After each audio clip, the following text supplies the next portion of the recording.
Bonjour tout le monde, bienvenue sur ma chaîne Citizen of the EU. Je m'appelle Eva, je suis allemande et j'habite en France, dans l'est de la France. Et normalement je fais des vidéos en allemand, mais j'ai l'impression que le contenu que je fais pourrait intéresser aussi les Français, ou même surtout les Français. Du coup je veux essayer aujourd'hui de faire des vidéos en français. J'espère que vous me pardonnez un peu mon accent, c'est normal que j'ai un accent, je suis allemande, je suis pas française. Et ça fait juste quelques années que j'habite en France, même pas, un peu plus qu'un an au total.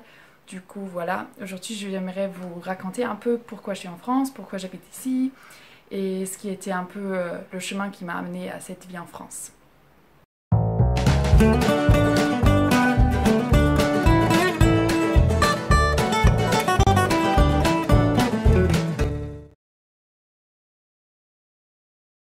Mon histoire avec la France et le français, ça commence un peu au collège, quand j'avais 10 ans, parce que le français c'était ma première langue étrangère. J'avais fait ce choix un peu par hasard parce que mes deux meilleures amies, elles avaient choisi le français comme première langue étrangère. Et comme elles avaient fait ce choix, je me suis dit ah cool, comme ça je peux rester avec elles dans la classe. Et du coup j'ai choisi le français aussi. Et les premières années dans la classe c'était vraiment sympathique, on a eu une prof qui était superbe, on a fait des petites pièces de théâtre en français, vraiment facile, genre salut, ça va, etc. Mais c'était vraiment, vraiment intéressant et cool, j'ai bien aimé la langue et la classe aussi, la prof, tout. Mais après, j'ai eu que des mauvaises profs et j'ai un peu perdu l'intérêt pour le français. J'ai un peu perdu le fil dans les cours, je suivais pas trop, j'ai pas appris le vocabulaire, la grammaire, etc. Du coup, je suivais à peu près, mais j'arrivais pas vraiment à parler français. Du coup, quand j'avais 17 ans, je pense, j'ai arrêté les cours. J'ai quitté les cours français parce que je me suis dit, ok, bon, ça me sert à rien, je parle pas la langue. Même si je regarde des films en français dans les classes, je comprends genre merci et bonjour. Et le reste, je comprends pas. Donc, je me suis concentrée sur l'anglais.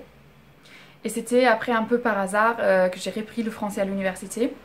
En fait, j'avais changé de parcours, je voulais faire romanistique, genre linguistique romanistique. Et je voulais faire absolument l'italien parce qu'à cette époque-là, j'étais vraiment intéressée par l'italien. Du coup, je choisissais l'italien, mais il fallait choisir une autre langue.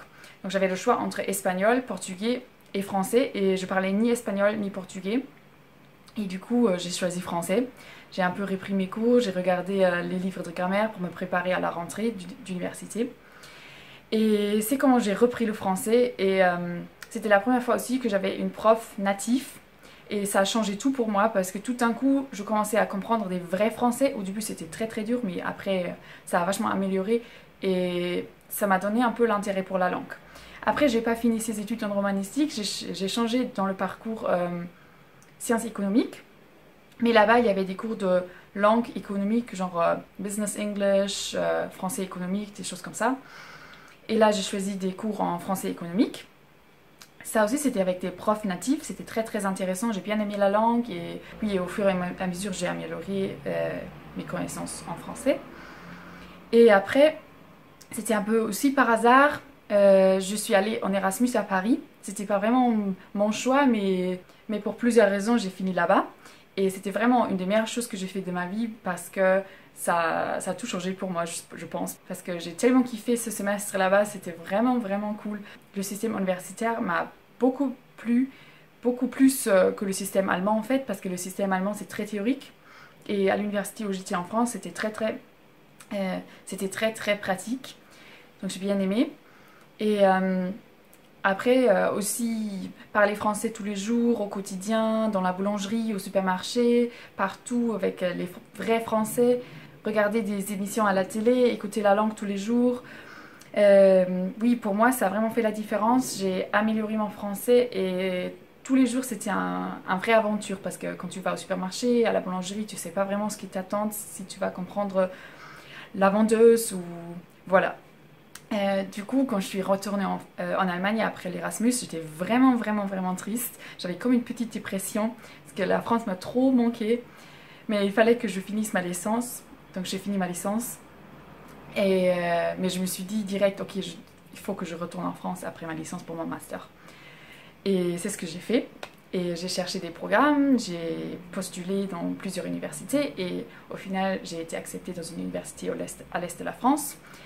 Donc c'est là où j'habite maintenant. Et j'ai fait mes études en études européennes. Donc c'est aussi un peu pour pourquoi j'ai l'intérêt pour l'Union européenne. Et voilà. Donc du coup sur cette chaîne, je vais vous parler un peu plus sur les différences culturelles de la France et de l'Allemagne. Je pense que ça peut intéresser aussi les Français, même peut-être surtout les Français. Et voilà, j'espère que vous aimez bien ce contenu. Donnez-moi un pouce bleu, mettez des commentaires en bas et je vous dis à la prochaine fois. Bisous!